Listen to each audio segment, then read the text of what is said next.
دوسری حدیث اس تعلق سے آئی ہے، نبی صلی اللہ علیہ وسلم کہتے ہیں فرض رسول اللہ صلی اللہ علیہ وسلم زکاة الفطر صاعا من تمر او صاعا من شعير على الذكر وعلى العبد والحر وعلى الذكر والأنثى وعلى الصغير والكبير من المسلمين امر بها ان تؤدى قبل الصلاة. رواه البخاری.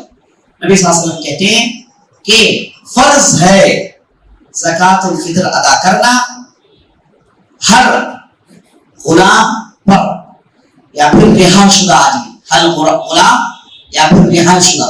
غلام تو ہمارے زمانے میں نہیں ہے، اب ہم سب کیا ہے، رہا شدہ ہے. ایک زمانے میں غلام ہوا کرتے تھے اور غلام اسلامی مملکت میں کثرت سے ہوا کرتے تھے. تو رہا شدہ آدمی پر وعلی الصغیر والکبیر، چھوٹے بچے پر اور بڑے آدمی پر، چاہے آدمی جتنا بھی چھوٹا ہو یا پھر آدمی جتنا بھی بڑا ہو. وعلی الصغیر والکبیر وعلی الذکر والانثی، مرد اور عورت پر مسلمانوں میں سے. تو رہا شدہ آدمی چاہے بچہ ہو چاہے پھر بڑا ہو، چاہے مرد ہو یا پھر عورت ہو، سب پر یہ زکوٰۃ ادا کرنا واجب ہے.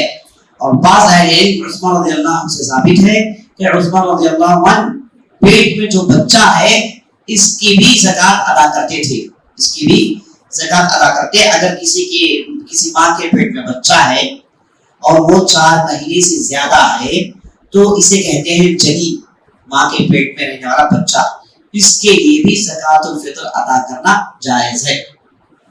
بعض لوگ آ کر پوچھتے ہیں کہ ہمارے اپنے گزر گئے، ہمارا دادا گزر گئے، کیا ان کے لیے زکوٰۃ الفطر ادا کرنا ضروری ہے؟ نہیں، یہ زندوں کے لیے، صرف زندوں پر واجب ہے، مردوں کے لیے نہیں.